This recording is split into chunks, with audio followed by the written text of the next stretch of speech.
Hola a todos, ¿cómo están? Les doy la bienvenida a una clase más de nuestro curso de modalidades actuales de la interpretación lacaniana.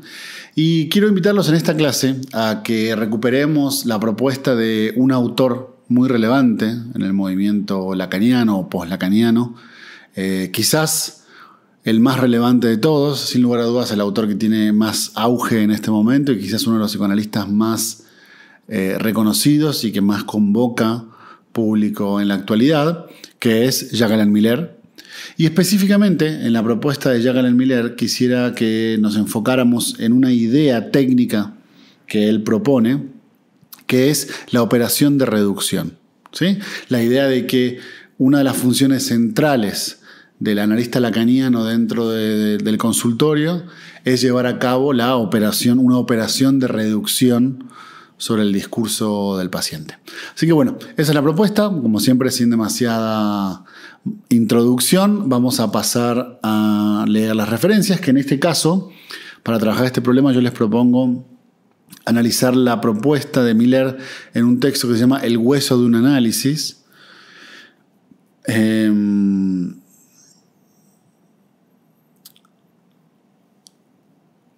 Quisiera hacer un pequeño comentario sobre este título antes de arrancar, porque he leído algunos autores que critican la idea que Miller propone en este libro, que bueno, es un libro muy extenso y propone varias ideas diferentes, pero centrarse en la idea de lo del hueso, como si se tratara del núcleo, como si se tratara de lo fundamental de un análisis. Pero la verdad es que eso es algo que Miller aclara en el texto y es un problema de traducción, les diría yo, o más bien un problema cultural. Nosotros en Argentina, por ejemplo, entendemos la idea del hueso como lo que va hacia lo fundamental, hacia lo central, ¿sí? Y en realidad, no sé si es porque así se diga en francés, pero la idea del hueso del análisis en el texto de Miller no es que el hueso sea lo fundamental, sino que el hueso es lo que es difícil de roer. Entonces el texto del hueso del análisis lo que trabaja son los desafíos técnicos con los que se le presentan al analista dentro del trabajo analítico. ¿Sí? No tiene nada que ver con la noción de hueso como real o como de la noción de la metáfora del hueso como lo más verdadero. No va por ahí el problema. Va por el problema de las dificultades, ¿sí? Del hueso como lo que es duro de roer, ¿no?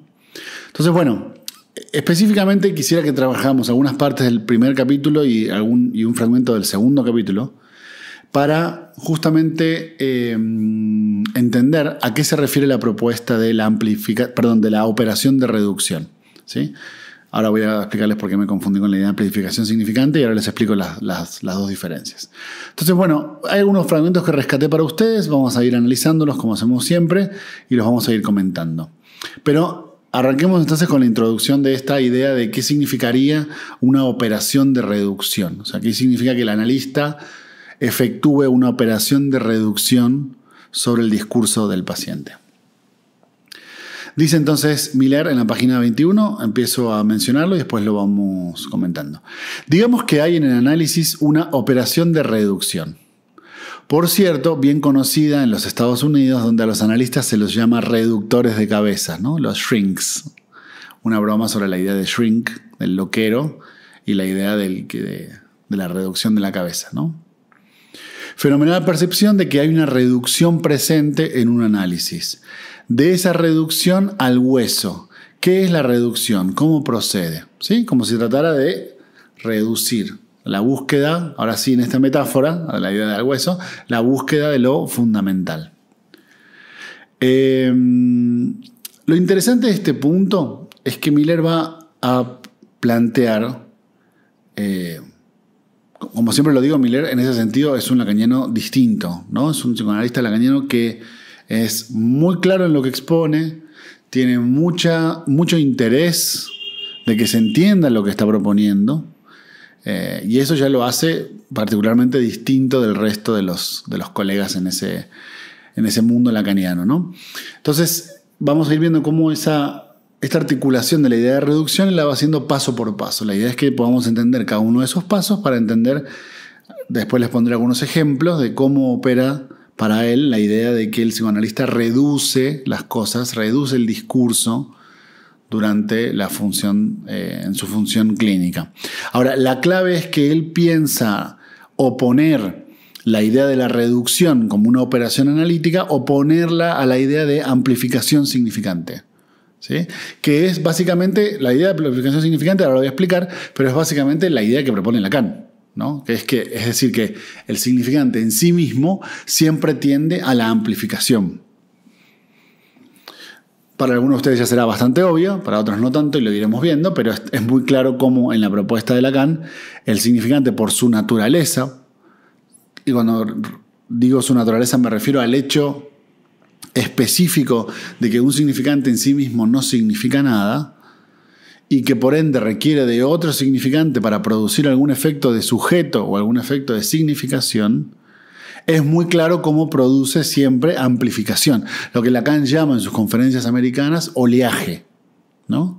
Entonces fíjense qué interesante que lo que propone Miller es tratar de oponer la idea de, así como la naturaleza del significante propone amplificación significante, la operación analítica lo que hace es reducir.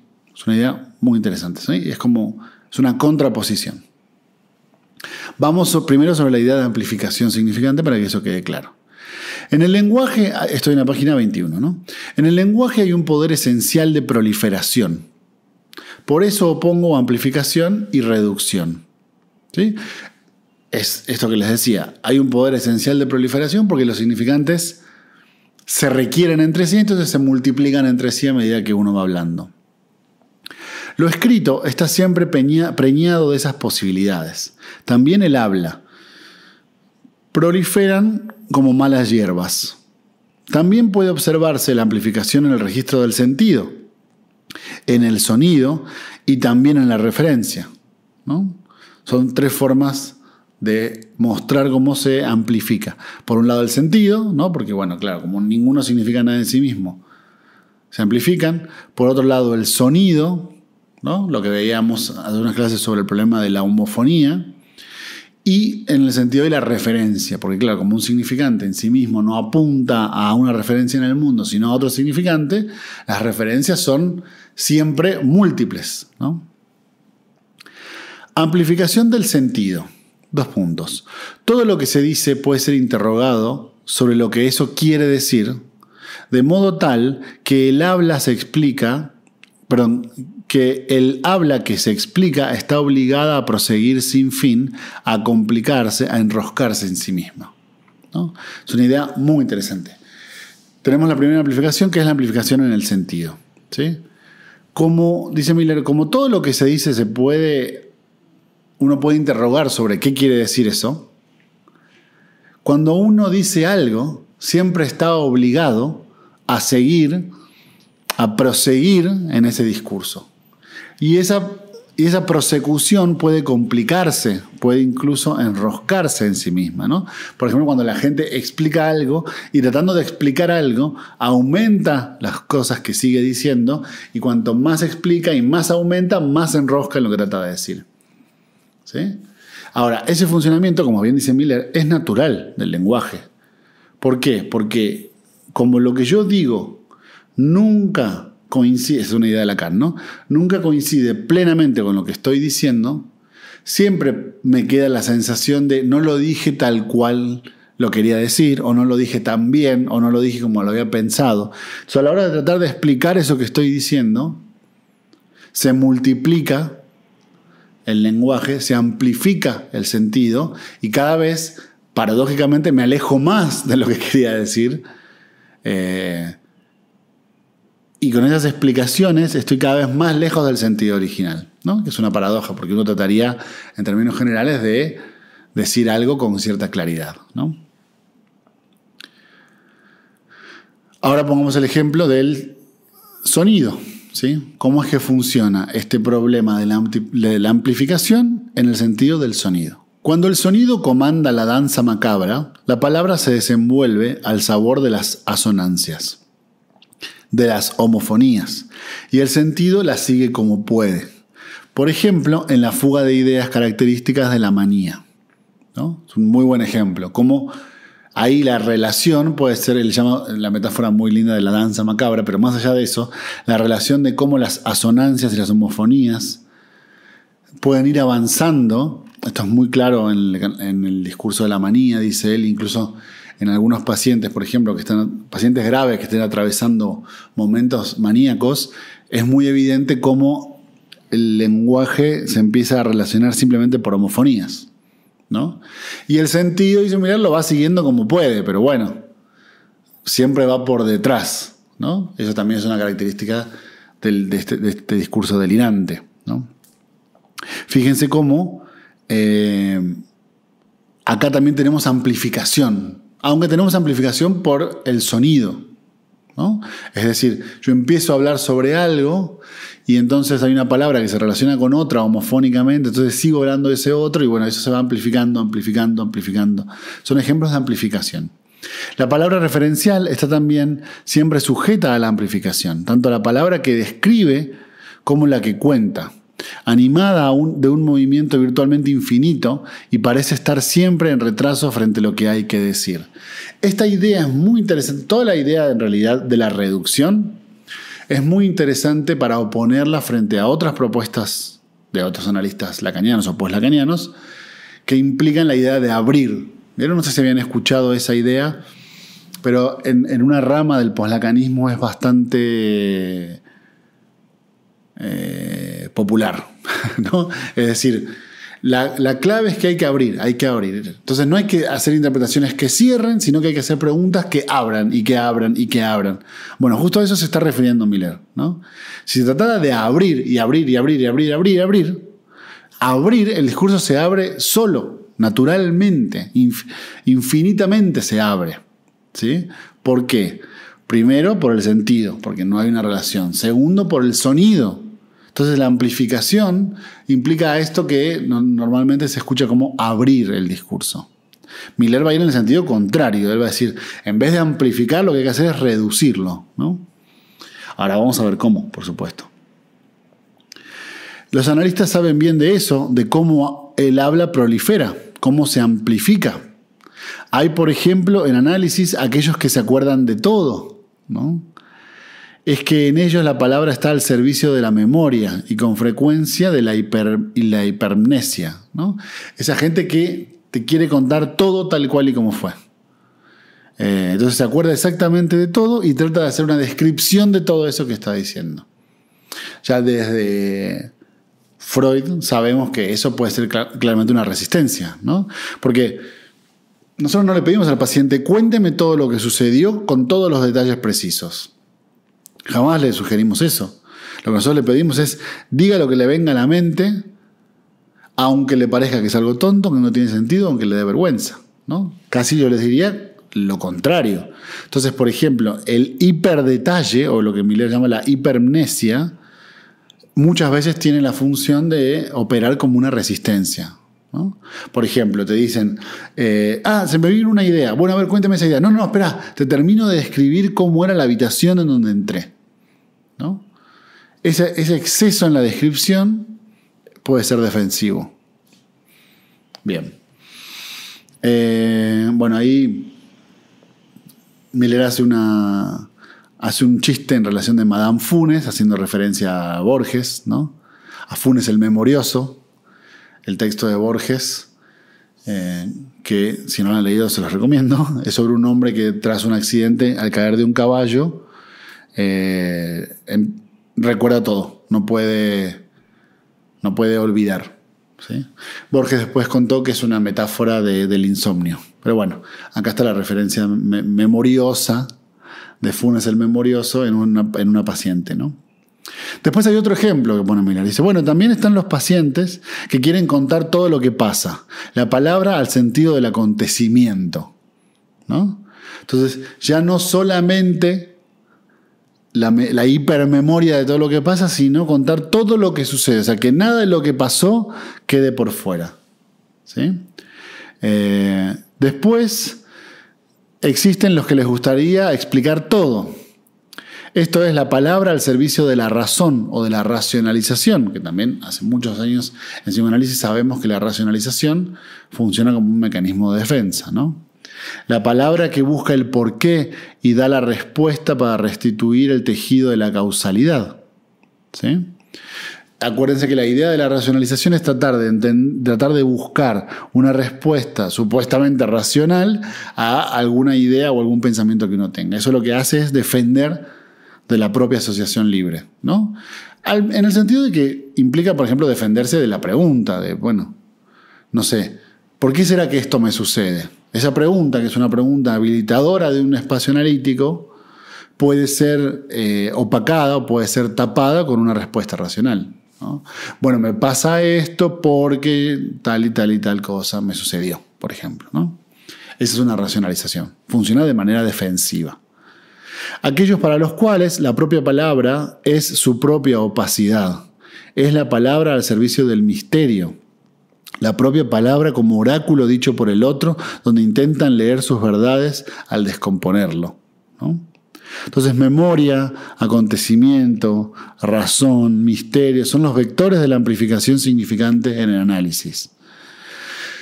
Por poner algunos, dice Miller, digamos, no es porque sean todos, ni porque tampoco vayamos a hacer una tipología de los pacientes, dice él, pero bueno, tratemos de más o menos de categorizar ciertas formas de enunciación, ciertos modos de enunciación que nutren la amplificación significante. Fíjense cómo él está pensando la amplificación significante como un problema técnico a resolver. ¿Sí? ¿Por qué lo digo esto? Porque el hecho de que un paciente hable no es en sí mismo algo bueno. ¿Sí? O sea, el hecho de que un paciente venga y hable no significa necesariamente que esté asociando. No significa necesariamente que ahí haya un análisis. Los ejemplos de Miller en ese sentido son muy buenos. Hay pacientes que vienen a contarnos lo que se acuerdan. Hay pacientes que vienen a contarnos lo que pasó en la semana. Hay pacientes que vienen a explicarnos lo que les sucede, ¿no? Hay pacientes que vienen a armar una lógica de causa y efecto en el sentido, por ejemplo, de lo que te brinda respuestas, como podría ser, no sé, la astrología. ¿Sí? O sea, claro, yo soy así porque como soy Capricornio. ¿Ven? Todo eso es amplificación significante. No es solamente, digamos, a nosotros nos interesa particularmente en el sentido clínico porque opera como una resistencia para los intereses del análisis, pero en realidad es el funcionamiento del lenguaje, ¿no? Justamente porque el lenguaje, al siempre estar desencajado por el sonido, o estar desencajado por el sentido, o estar desencajado por el referente, siempre tendremos estas derivas. Estas derivas son naturales, son propias del lenguaje. Ahora, en contraposición a esos analistas que suponen que eso es suficiente para que se dé un análisis, Miller está diciendo, no, la función del analista va en contra de estos modos de enunciación de los pacientes que básicamente lo que hacen es replicar la amplificación significante. ¿Sí? Lo que tiene que hacer el analista, específicamente lacaniano, ahora van a ver a qué me refiero, es operar en el sentido inverso. Es decir, mientras el lenguaje naturalmente se amplifica, la operatoria del psicoanalista debe ser la de reducir esa amplificación. ¿Sí? Todos esos elementos que se le presentan amplificados, el analista los reduce. En ese sentido, hay que pensar la reducción en relación con el objeto A para Miller, ¿no? O sea, la operación analítica se dirige a producir una especie de versión del objeto pequeño A. Es decir, así es como deberíamos pensar el bien decir, ¿no? Digamos, diferente, por ejemplo, del bien decir de la retórica o de la poética o de la literatura, donde, por ejemplo, decir mejor implicaría decir más, ¿no? O sea, donde la mayor descripción implica un mejor decir. Acá la idea es la contraria, ¿no? O sea, la mayor reducción implica un mejor decir. Entonces, aquí habría que hacer, siguiendo a Miller, una idea de distinción entre la propuesta de Freud, por ejemplo, como opera con el chiste o como la psicopatología de la vida cotidiana o con el lapsus y demás,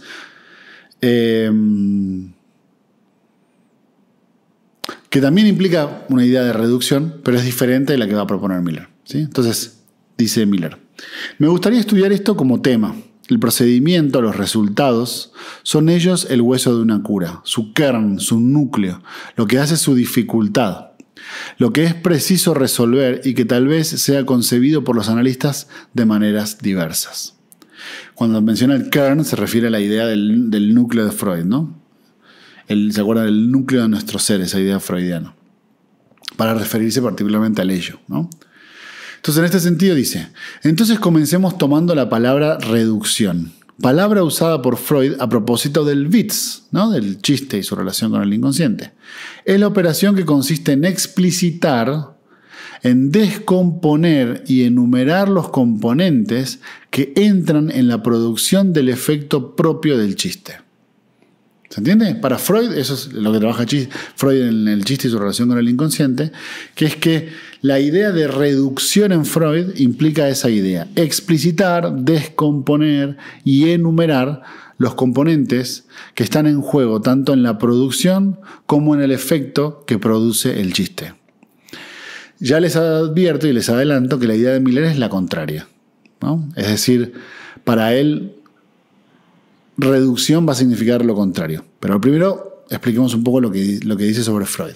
En el chiste, paradojalmente, la operación reducción se produce a partir de un texto más largo que el chiste, ¿no? Porque el chiste es un chiste, digamos, el chiste es un chiste corto relativamente me refiero, ¿no? Pero en comparación a su explicación, el chiste es más corto. O sea, la gracia del chiste es que es un chiste corto y directo, pero que en sí mismo supone un montón de elementos que hay que analizar y desmenuzar. Ese análisis es mucho más extenso que el chiste en sí mismo, ¿no? Eso es lo que está diciendo Miller. En el chiste, paradojalmente, la operación reducción se produce a partir de un texto más largo que el chiste y que en sí mismo no es un chiste. Es un texto plano en el cual esos elementos condensados por los mecanismos del chiste se aíslan unos de otros. ¿Sí? ¿Qué es lo que, digamos, acá está hablando solamente del chiste, pero eso es básicamente cómo funciona el análisis, ¿no? O sea, el paciente hace un chiste en el consultorio, por ejemplo, y la propuesta freudiana sobre ese chiste es explicarle cuáles son los elementos inconscientes que están en juego en ese chiste. Voy a poner un ejemplo. Yo tenía un paciente hace muchos años que era un directivo muy importante de una empresa. En un momento, tiene un accidente deportivo y él se dobla el tobillo, pero no me acuerdo si era un esguince muy grave o una fractura de tobillo. La cuestión es que estuvo aproximadamente 2 meses sin poder ir a trabajar. Como era un directivo muy importante, no hubo demasiado problema, digamos. Él tuvo sus vacaciones y aprovechó esas vacaciones para recuperarse y también para hacer terapia física para poder volver a caminar e ir a la oficina, ¿no? Entonces, me acuerdo que a lo largo de ese tiempo nosotros teníamos sesiones, íbamos avanzando, su análisis iba avanzando normal. Y recuerdo que creo que a los 3 meses o 2 meses, no recuerdo bien, tenía una cita con el médico que ya le iba a decir que estaba listo para volver a la oficina, que estaba listo para volver al trabajo, ¿sí? Esa es la idea que él tenía. Recuerdo que, va al médico y el médico le dice, no, el tobillo todavía no está listo, vamos a dejarlo 2 semanas más.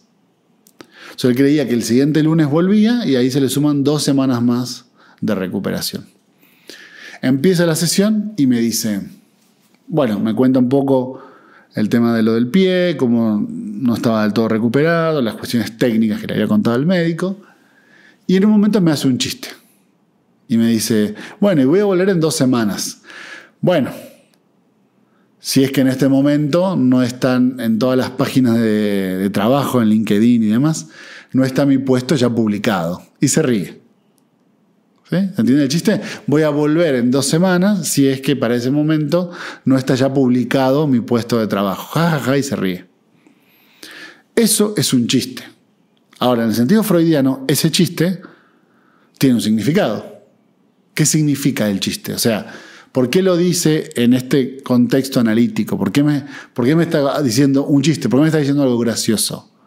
¿Sí? Acuérdense la hipótesis de Freud, que es que detrás del chiste, el chiste funciona para poder liberar algunos elementos que son incómodos para la persona y que liberarlos de otra forma implicaría confrontarlos, ¿no? O darse cuenta sobre ellos. El chiste lo que hace es presentarlo de una forma graciosa y por ende para el aparato es un poco más fácil de tolerar. ¿Qué me está diciendo en ese chiste? ¿Ven? El chiste es, ojalá que para ese momento mi puesto no esté publicado en LinkedIn. Ajá, y se ríe. Ese es el chiste, como dice Miller, es corto. Ahora, la explicación del chiste es un texto mucho más largo que el chiste en sí mismo, que no es un chiste y que explica los elementos condensados por los mecanismos que en el chiste aparecen aislados. La gracia del chiste, como buena formación del inconsciente, es permitir que el aparato psíquico sufra un poco menos. Entonces el chiste, si está bien hecho, produce gracia y no angustia, ¿no? Ahora, ¿cuál es la función en la cura? Digamos, ¿qué significa analizar un chiste en el dispositivo analítico? Cito lo que dice Miller y ahora lo explico yo, con este ejemplo. En la cura es un texto plano en el cual estos elementos condensados por los mecanismos del chiste se aíslan unos de otros. En la cura, la operación de reducción no es esa. Podemos incluso decir que es una operación inversa, ¿sí? Porque recuerden, como les dije, para Miller es al contrario de la propuesta de Freud. Entonces, termino con la idea de la propuesta de Freud. Cuando el paciente me cuenta ese chiste, yo le interpreto lo que ese chiste significa. Y entonces le dije, me parece que estás muy preocupado de que por haberte lastimado y no haber podido ir las últimas semanas a trabajar, tu jefe decida ofrecerle ese puesto a alguien más. Eso es lo que explica el chiste. ¿Ven? La interpretación, como siempre, como hemos visto en este curso un millón de veces y en otros cursos también, lo que trata de mostrar es cuáles son los elementos inconscientes que están en juego detrás de los aspectos que se te presentan clínicamente. ¿Qué es lo que se me presenta clínicamente? En este caso no la asociación, sino un chiste. ¿Cuál es la función de la interpretación? Explicar el chiste. Entonces lo que dice Miller es, esa explicación en Freud es más larga que el chiste. Entonces es una paradoja llamarle reducción, dice Miller. Porque reducción en el sentido de análisis, de explicarte cuáles son los elementos que están detrás de la formación de ese chiste, sí. Ahora, no reducción en el sentido que lo hace más pequeño, o que lo reduce, o que lo acota, porque en realidad lo contrario. Entonces, toda esta introducción para mostrarles cómo lo que va a proponer Miller de la función de reducción es absolutamente la opuesta de lo que entiende Freud por reducción en el chiste y su relación con el inconsciente, por ejemplo. Entonces, ahondemos un poco más para ver la diferencia de lo que propone Miller como reducción y a lo que proponía Freud como reducción. El sujeto analizante, de hecho, trae a la cura los elementos de su historia, los vuelca, los enumera, puede hasta contarlos, pero la operación de reducción solo se produce si a partir de los elementos de esa biografía surge alguna cosa que se parezca al Witz. Es una idea muy interesante y es muy clara cómo explica un poco el funcionamiento de la técnica post-lacaniana, ¿no? Invierte la idea, es decir, no es que el paciente nos presenta un Witz y nosotros desarrollamos todas estas ideas, como en el ejemplo que les acabo de proponer, sino lo contrario. El paciente ya desarrolla las ideas, trae su historia, vuelca su historia, los enumera, puede contar cosas, y la operación de reducción funciona en que el analista produce de eso un Witz. Cuando Freud habla del chiste, aquello que llama reducción es la descomposición de los elementos del mismo, y eso, por supuesto, dará un texto más largo que el chiste. Sería entonces necesario, para explicar el chiste, explicar las palabras que están eventualmente condensadas. Sí, de hecho es así, ¿no? A veces, como en la interpretación que yo les mostré recién, donde la gracia, lo gracioso, lo paradójico y el miedo está todo interconectado, ¿no? A veces es preciso explicar el contexto histórico y social del chiste y los mecanismos que lo formaron. Eso es lo que Freud llamaba reducción. La operación que digo de reducción en análisis es lo contrario.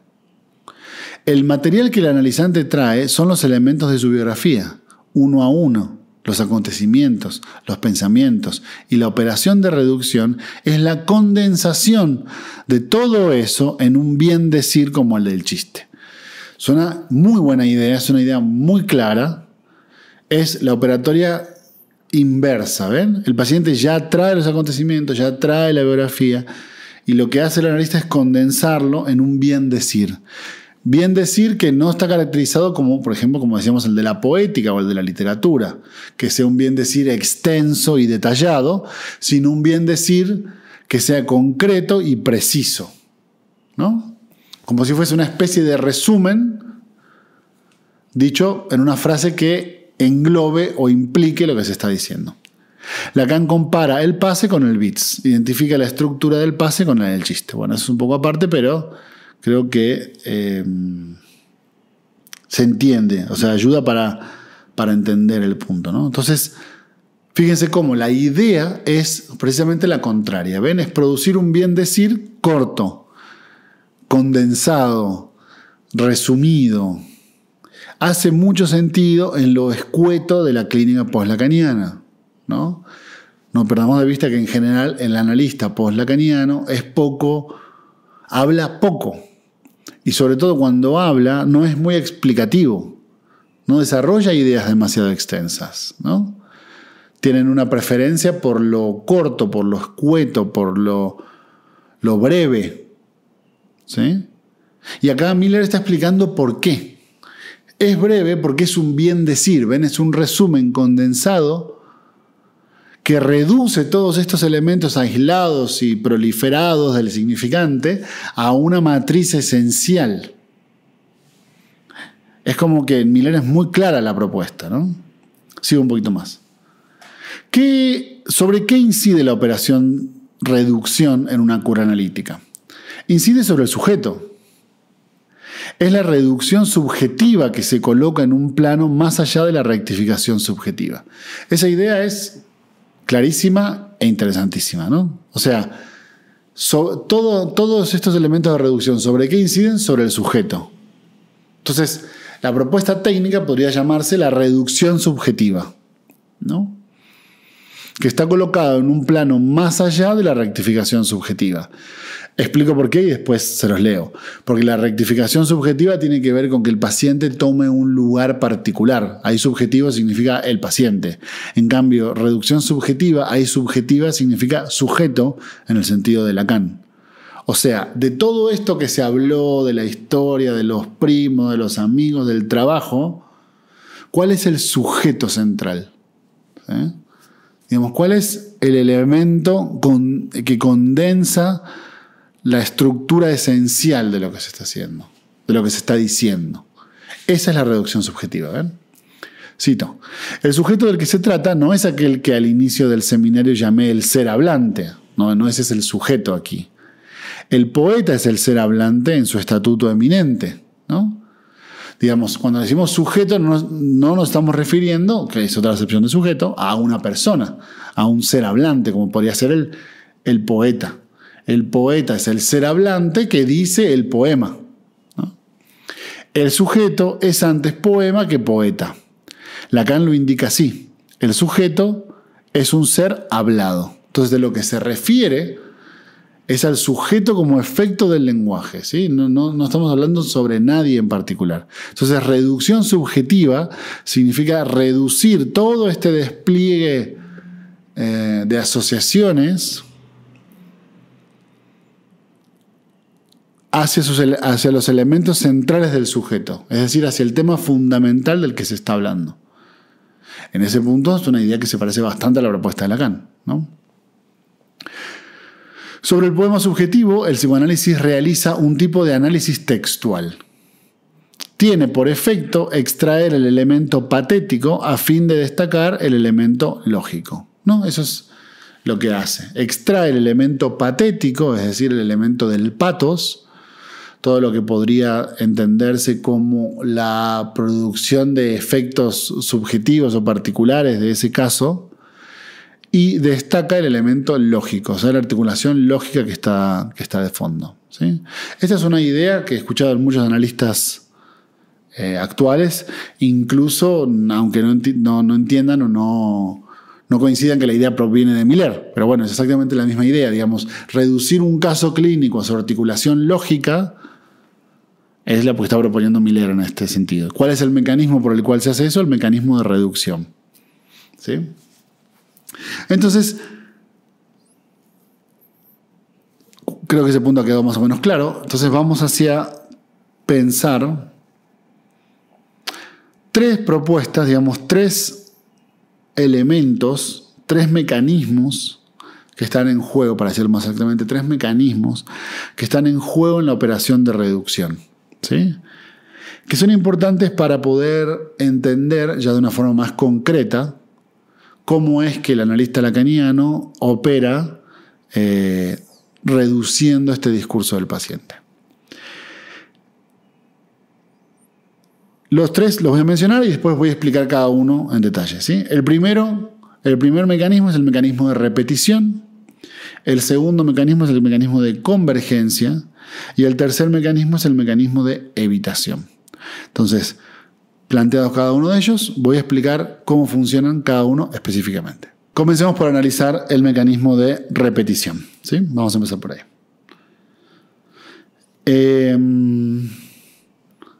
Dice Miller en la página 26 del texto, dice: entre los mecanismos en juego en la operación reducción, el primer mecanismo es la repetición.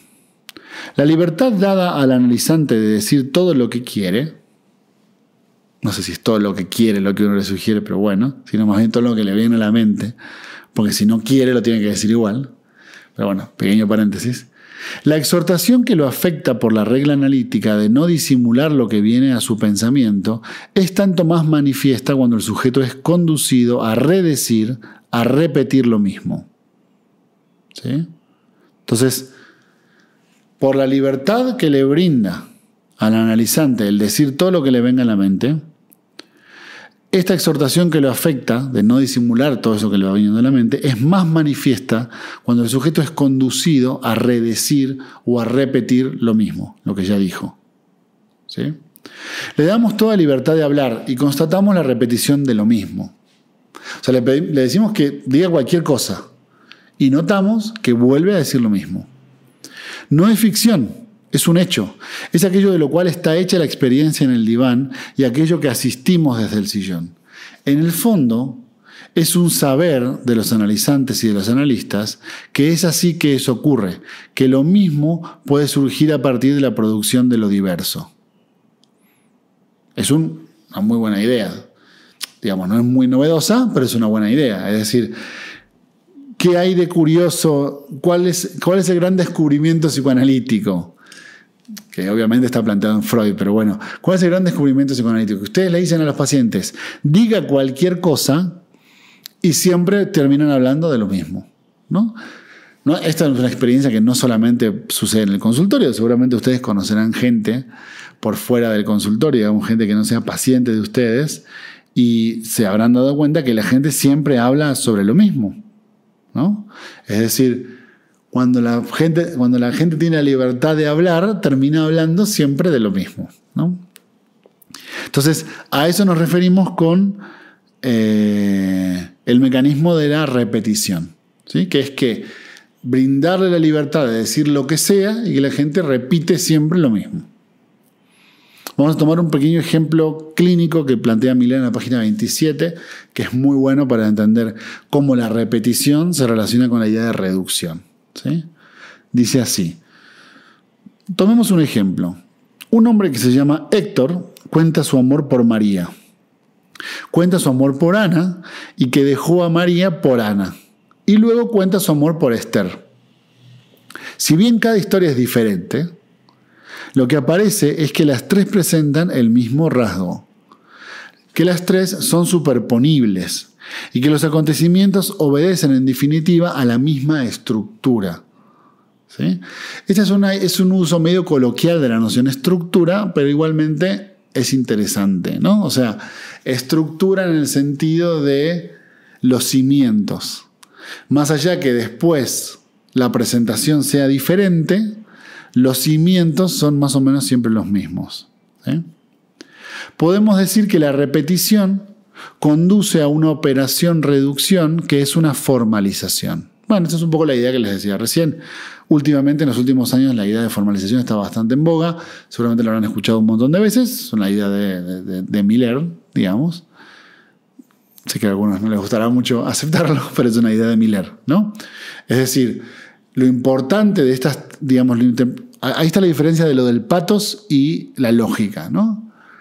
María, Ana y Esther, ¿son exactamente iguales? Obviamente que no. Digamos, son tres personas distintas y obviamente que si son distintas no son iguales. María no es Ana no es Esther y Esther no es María, ¿no? Pero más allá del patos, digamos, más allá de aquello que afecta y que tiene que ver con una presentación, incluso podríamos decir, fenomenológica del amor y de las diferencias de cada una de ellas, lo que dice Miller es la estructura se mantiene. Es decir, la forma de amar es lo que Freud muy bien llamaba el cliché de la vida amorosa, ¿no? ¿Se acuerdan? Seguramente en sus textos sobre transferencia, Freud explica por la sumatoria de cuestiones innatas más experiencias infantiles, dice él, los humanos desarrollamos una forma de amar. Y esa forma de amar es estructuralmente similar aun cuando cambian los personajes. Eso es lo que está diciendo Miller, tampoco es nada demasiado novedoso, ¿no? Entonces, lo que importa es que más allá de que cada una de ellas en sí misma es distinta y hay que escuchar cada una de esas diferencias también, la operación de reducción implica entender cuáles son los elementos formales, lógicos, que se repiten, ¿no? Las tres son mujeres de las que nunca está seguro de su fidelidad, y esa duda es determinante de la condición de elección de objeto, de la condición de amor. Por más diversas que ellas sean, presentan el mismo rasgo y ocupan para el sujeto el mismo lugar, ¿no? La vieja y clásica transferencia. Un mismo lugar ocupado por personajes diferentes en el substratum de la experiencia analítica, puesto fijo en el inconsciente que se puede describir con la fórmula de la función proposicional f de x, en la que el lugar de x se suceden diferentes personajes como variables de la misma función, ¿no? Pero la clave es que la función se mantiene estable, aun cuando cambien los personajes.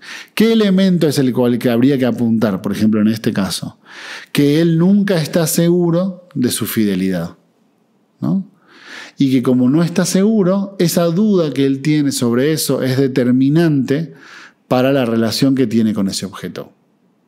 Por ejemplo, son relaciones que siempre están caracterizadas por la desconfianza. Por un ejemplo, ¿ven? Entonces, ¿es importante María, Esther y Ana en cada uno de los momentos? Sí. Pero el análisis trasciende eso.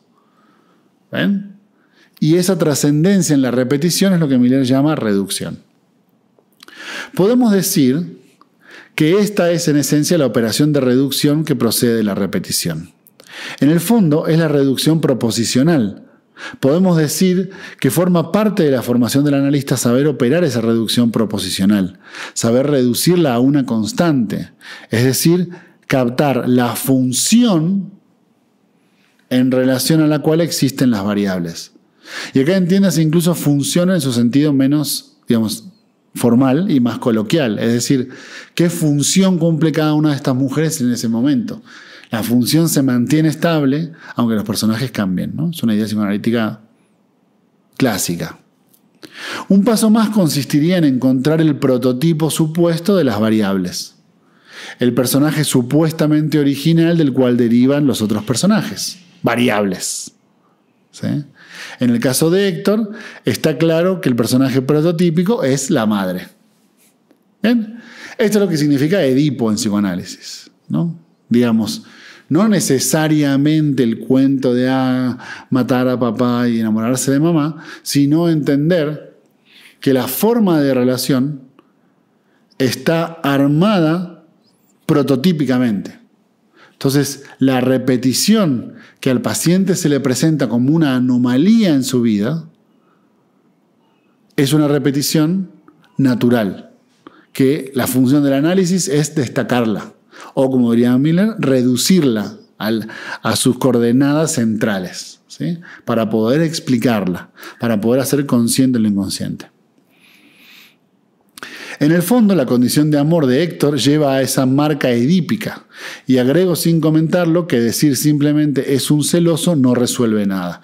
Genial, esa idea de Miller es genial, ¿no? Porque decir que alguien es celoso, digamos, decir que alguien es celoso no es una característica psicoanalítica, no es un análisis eso que se está haciendo ahí. Porque decirle a alguien celoso no resuelve nada. ¿Qué es lo que sí resuelve? Entender cómo esa condición edípica produce la repetición de los vínculos y produce que, aunque sean distintas personas, él siempre las vea igual. Porque obviamente que no... A ver, este punto es importante aclararlo. Obviamente que son distintas personas. Entonces, ¿cuál es la única forma en la cual uno puede relacionarse con diferentes personas siempre de la misma manera? Claramente no relacionándose con esas personas. O sea, que la fantasía funciona como un elemento intermedio entre Héctor y las personas, entre Héctor y esas mujeres. Si no, podría claramente darse cuenta, que es lo que el neurótico no se puede dar cuenta, que María no es Ana, y que Ana no es Esther, y que Esther no es María. Vamos ahora entonces por el segundo mecanismo, que es el de la convergencia, ¿sí? Para quienes quieran seguir el texto, estoy en la página 28, y Miller dice lo siguiente. El segundo mecanismo después de la repetición es la convergencia. La cura hace aparecer que los enunciados del sujeto convergen en un enunciado esencial, ¿sí? Habrán visto que en cierto sentido, tiene muchas similitudes con la idea de repetición, ¿no?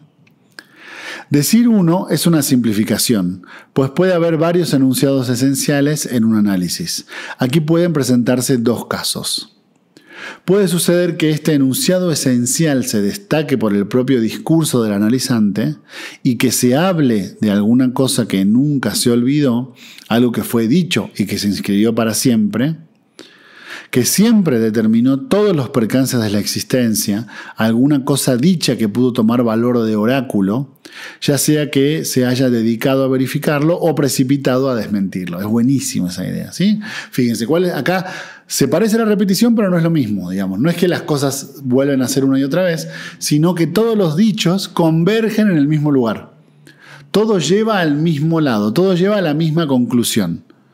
Aunque la conclusión sea, a mí nadie me quiere, ¿no? O la conclusión sea, yo siempre soy el último.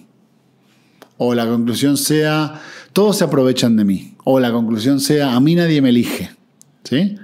Fíjense que dice Miller, entonces es como, hay dos opciones. Primera opción, ahora vamos a analizar la segunda. Primera opción, que sea efectivamente un enunciado esencial.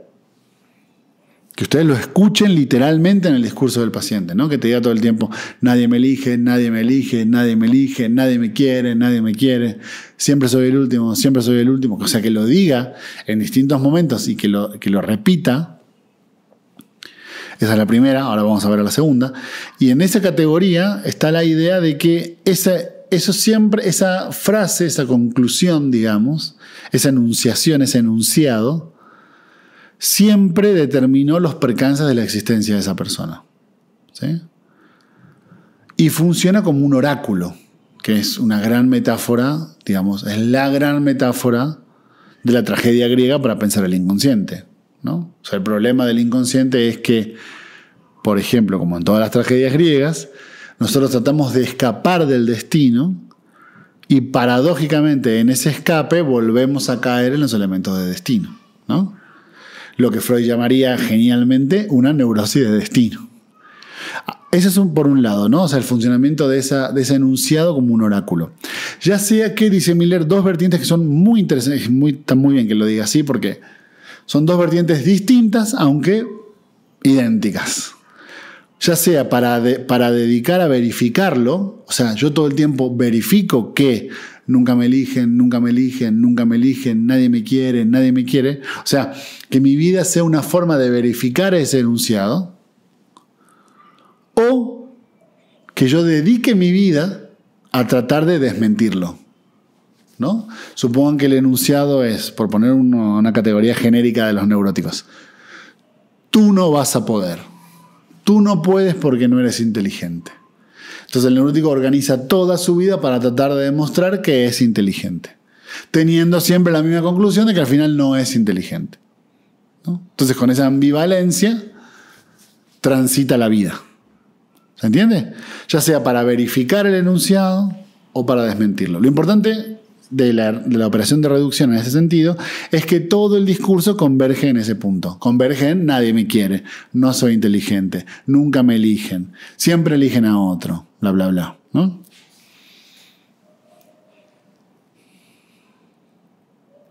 Bueno, acá Miller hace una aclaración bien freudiana que me parece interesante, así que la voy a destacar. Es claro cómo para el sujeto tiene relación con la expectativa de sus padres respecto de su sexo. Si el sujeto fue deseado como varón y nace niña, eso tiene consecuencias que marcan. Si no fue deseado, este enunciado es la marca más dolorosa que existe. Con certeza, eso no se puede generalizar, pero en un análisis vemos los efectos sorprendentes, impresionantes de la inscripción de alguna palabra dicha en la historia del sujeto. De alguna palabra dicha o de que en realidad puede ser cualquiera, ¿no? O sea, porque si quería que fuera varón, entonces porque es nena. Si quería que fuera nena, entonces porque es varón. Si quería que fuera varón, porque fue varón, pero no como yo quería. Si fue nena, sí fue una nena, pero no la nena como yo me la imaginaba. O sea, siempre ahí hay un descalce, ¿no? Producido por el significante, otra vez. No es por un tema, no es un problema psicológico, de expectativas, por ejemplo, ¿no? Vieron que en Instagram la gente dice, no, el problema son las expectativas. El problema no es la expectativa, el problema es el significante. O sea, que niña no significa nada en sí mismo. O que niño no significa nada en sí mismo. Hombre no significa nada en sí mismo. Entonces, cuando un paciente les dice, es que yo no soy un hombre, esa frase no tiene ningún sentido, pero es lo suficientemente potente para producir sufrimiento y neurosis, ¿no? El analizante a veces conoce este enunciado prevaleciente desde su entrada en análisis y poco a poco descubre hasta qué punto ese es el enunciado más verdadero que puede saber.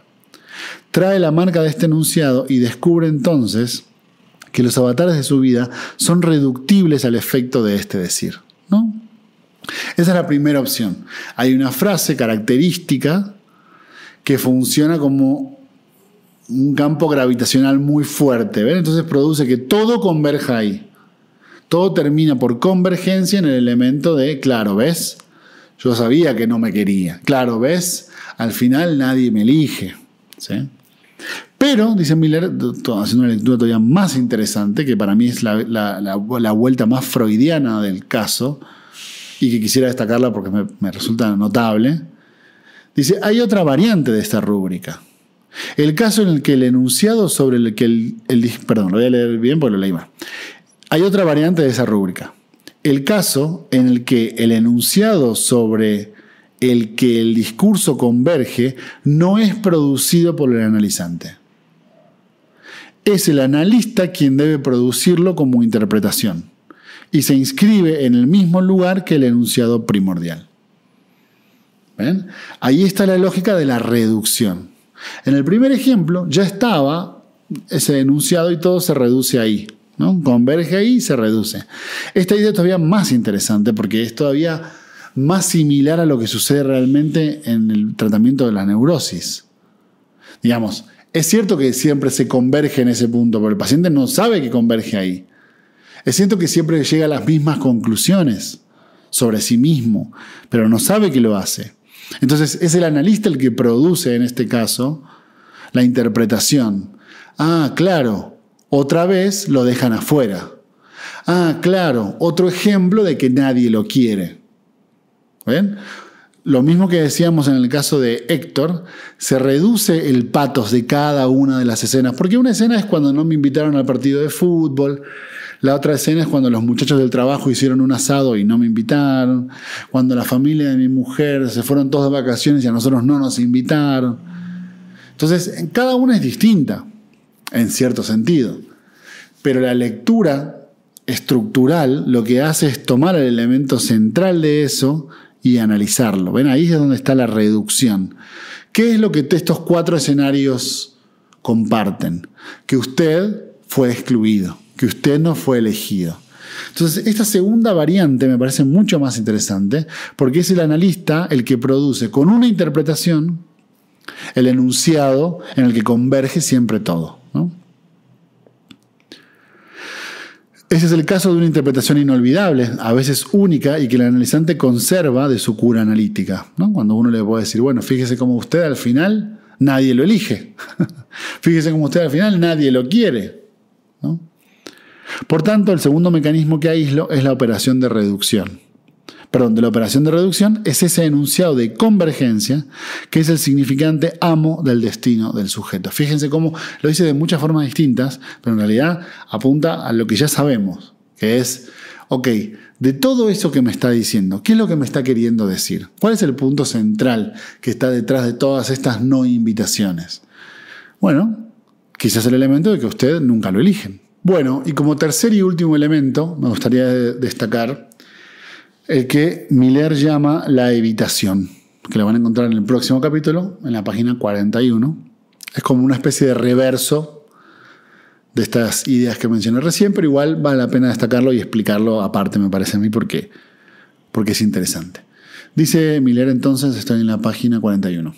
No hay que fascinarse simplemente con la repetición y la convergencia, con la constante de la presencia, pues existe también la repetición de la ausencia, de la evitación, de aquel contorno que se constituye para el sujeto como una piedra donde tropieza. Fíjense qué interesante porque en general se tiende a ser, el psicoanálisis lacaniano, se tiende a ser muy insistente con la idea de la repetición, ¿no? Como, bueno, si algo se repite debe ser importante, ¿sí? Es una idea bastante elemental, no es verdadera en sí misma, es una idea bastante elemental, pero deriva de esto que decíamos de la repetición. Pero aún así, fíjense cómo Miller cuando destaca la repetición también destaca la idea de la evitación. Dice, bueno, no es solamente importante aquel elemento que, por ejemplo, aparece todo el tiempo. También puede ser importante el elemento que no aparece, ¿no? Es una idea muy interesante para entender el significante también, ¿no? Existe también la repetición de la ausencia, de la evitación, de aquel contorno que se constituye para el sujeto como una piedra donde tropieza. Situando la evitación del lado de la repetición y de la convergencia, comenzamos a entrever otra dimensión de la cuestión. Repetición y convergencia designan en la experiencia analítica la reducción a lo simbólico, ¿no? La reducción del discurso del paciente aleatorio, fíjense que esta idea es muy buena, ¿no? Aleatorio, confuso y abundante, sobre todo abundante, por esa reducción, a formas simbólicas elementales, ¿sí? Entonces, la reducción implica esta idea de la reducción a lo simbólico. Es decir, pasar de, no es que justamente el discurso del paciente aleatorio, confuso y abundante no sea simbólico, sino pensar simbólico en el sentido estructural, ¿no? De cuáles son las coordenadas centrales que marcan y que al mismo tiempo sostienen la posibilidad de esos discursos. Entonces, la evitación es como la contracara de la repetición. Lo que se repite es la ausencia, dice Miller. Entonces, supongan que ustedes han atendido a una persona que durante 6 meses nunca les habla, por ejemplo, de su pareja. Menciona, no, bueno, mi pareja, ¿sí? Es que estoy en pareja con tal. O, por ejemplo, imagínense una persona que vive con su madre y nunca les menciona nada de su madre. La idea esta que yo les decía coloquial sobre la repetición diría, bueno, no, si el paciente no trae eso a la sesión, entonces no hay nada que hacer sobre eso. Es un poco la idea que veíamos con Colette Soler, que es una idea bastante pueril, ¿no? Que no, hay que interpretar con los significantes del paciente. Es pueril primero porque no hay tal cosa como los significantes de alguien. Los significantes no son de nadie, porque nadie los posee. Y segundo, es pueril porque pierde esto que está diciendo Miller. Es decir, si yo solo puedo hablar de lo que se habla, no puedo más que señalar elementos. Pero acá tienen 2 ejemplos, tanto en la convergencia, donde Miller dice, no, nosotros leemos la estructura y con una interpretación le mostramos cuál es el enunciado donde converge todo, como esta idea de la evitación. No, nosotros entendemos el panorama y decimos, acá falta una pieza. ¿Por qué de esta pieza no se habla? ¿no? Entonces, decir que sobre eso no se puede hablar, supongan que ustedes, vamos a poner un ejemplo, supongan que esta persona no habla de su madre por resistencia, ¿no? Porque hay cosas de su madre, hay aspectos de esa relación que le duelen y que siente que si ella los trabaja, voy a poner un ejemplo inventado, supongo que la paciente fantasea que si ella habla sobre su madre, entonces la relación con su madre se va a terminar. ¿Sí? Por ende decide no hablar sobre eso. Por ende eso es una resistencia, ¿no? Porque, bueno, ella tiene que decir lo que le vaya viniendo a la mente.